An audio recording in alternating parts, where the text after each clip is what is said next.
I'm Jake. I'm Tom. And we are VIMTV. Today, we're going to start a set of 6 reviews in which we just kind of picked a whole bunch of albums, Tom, that were, some of them were requests, but they're really just 6 albums that demand our attention. It's kind of a light time in the music industry, not a lot of big releases. We've been getting our 2012 first album review list together, but it's been slow going this first month. So why not do some classics? A lot of these have been requested at some point in time. So. Right. So this one that we're going to do in this review is Between the Buried and Me's 2009 album, The Great Misdirect. Now, Tom would like to give some background info and his take on it to start. Yeah, well, Between the Buried and Me, we've reviewed Colors before. It was a request, and we ended up really liking that album.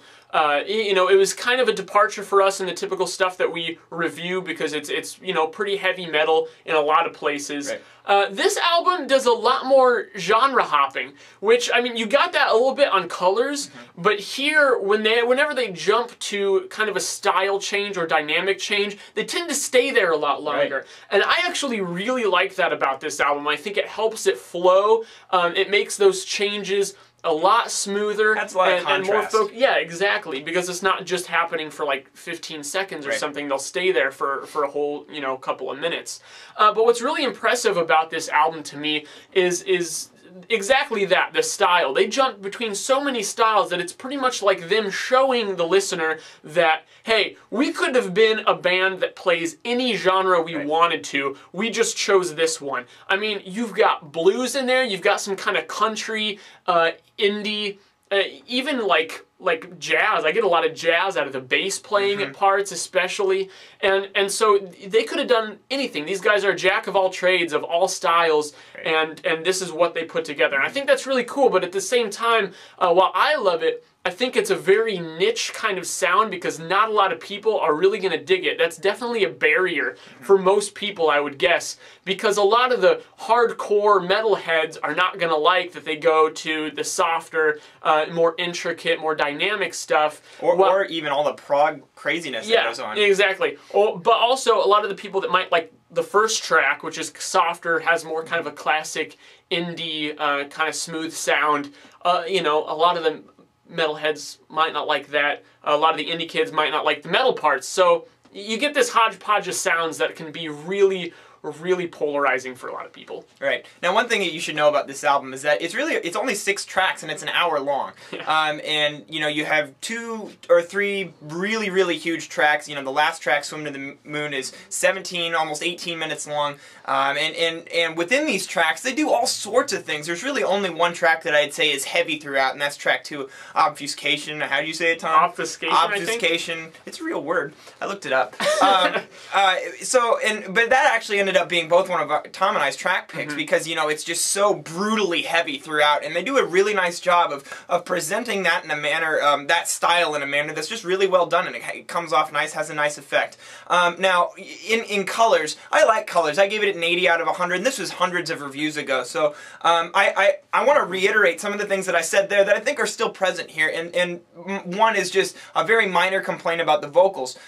You know, big screaming vocals, I've never been a huge fan of. Now, I know a lot of metalheads should live and die by it. They're all about it, and that's cool, and I realize it's just kind of a bias thing. Now, it's something that I've definitely learned to appreciate the more I've reviewed music. Now, on The Great Misdirect, there is a lot of that screaming, you know, guttural vocal, and I think that it works at times, and every once in a while it doesn't. And I'd like to propose an analogy, a famous Jake Jackson analogy, about how it's like, to me, it's like Fun Dip. I love Fun Dip. You know the little sugar sticks with the sugary pouch and stuff? You know, you dip it in there and you're like, oh man, it tastes so good, it tastes so good. Well, then Fun Dip, you know, has this new thing that they're doing where they put little dried up pieces of broccoli in that sugary greatness, and then you're dipping it and you have little pieces of broccoli, and most of it's good, and then you're tasting it, and then all of a sudden you're like, broccoli, and it just doesn't work because it doesn't mix well. And that's the way that I feel like the Great Misdirect's, the vocal presentation on the Great Misdirect's vocals are sometimes presented to us, is that you have these crazy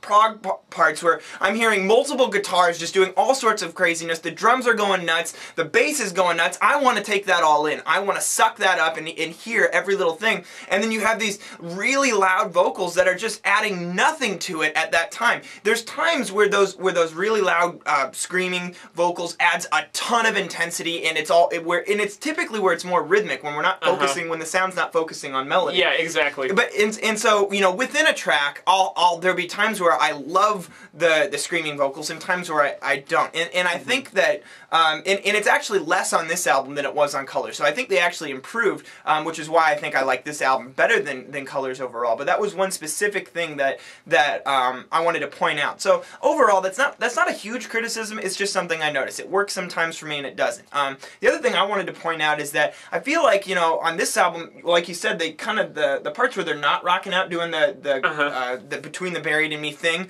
and they get into the more kind of, you know, like in track Mirrors, the track Mirrors, the opener, and then Desert of a Song. Yeah.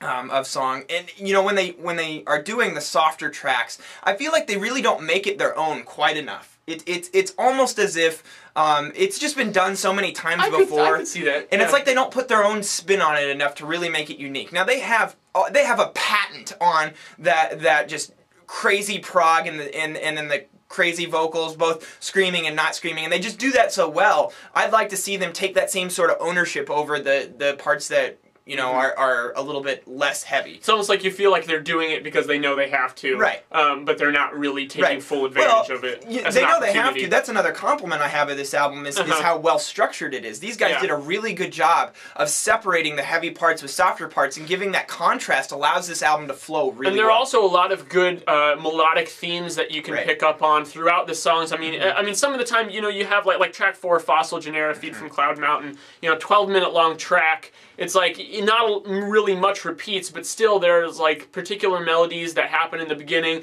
that come in later, so it does help justify it as being one long track. Right. And there's more to latch onto there, and so I appreciate that from him. I think they did a good job of that on this album. Sure. Tom, I'm thinking I'm sitting at an 83. A little bit better than what I like Colors. I'm going 85. Wow. All right. Good. So yeah, we really like this album. Between the Buried and Me, I think is becoming VIMTV, one of VIMTV's favorite metal bands, and hopefully we might hear another album from them in 2012. Yeah, that'd be great. It's been 3 years now. So what do you guys think of the great Misdirect? Leave us a comment at www.velocitiesandmusic.com or youtube.com/velocitiesandmusic. As always, follow us on Twitter, like us on Facebook, and join in the music conversation. I'm Jake. I'm Tom. And we are VIMTV, moving music critique forward.